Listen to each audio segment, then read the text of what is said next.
Ay, may gumagawa, no? Mamaya. Ano nga itong lugar na to? Ha? Ano tong lugar na to? Plaridel Amsik. Ayun, Plaridel Amsik, Angeles, ano?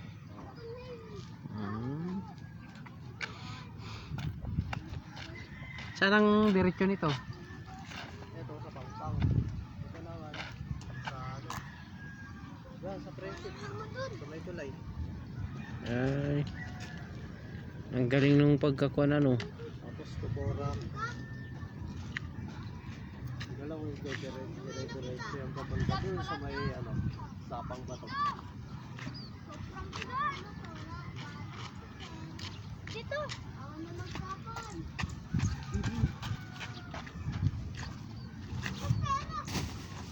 Isa pa. Dito pa din karton. Ginagamit pa yan? Daming basura. Ano yung isang ganyan?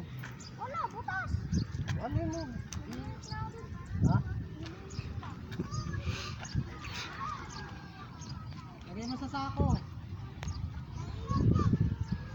Dito kayo dito kayo magtinda ng isda. Dito sa gilid ng kalsada.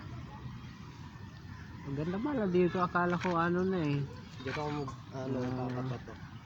Kasi yung kumpare ko yun dyan. Sabihin ko, Hindi ka nagpwesto rito. kung nakapesto ako dito, dinatangay na ako.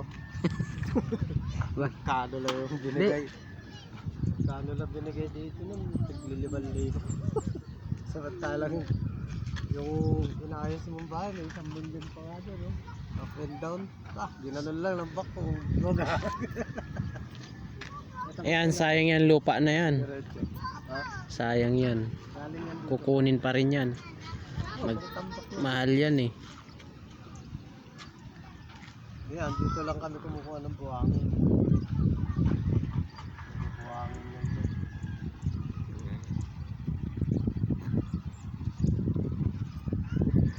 Saan naman kinukuhaan yung buhangin ay? Yan, dyan.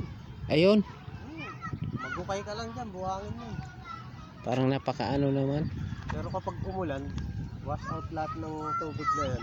Ay yung mga basura, mas maganda na yung ano dyan.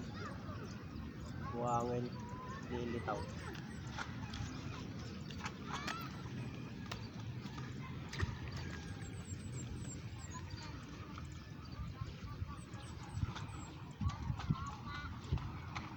Ayan o.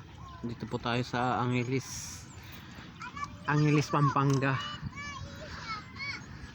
Tagal kong ngayon lang ako nakarating dito eh.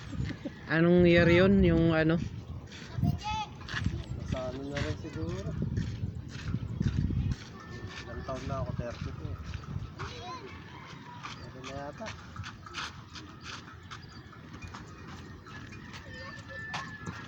Tapon ko na rin pati karton. Oo, tapon mo.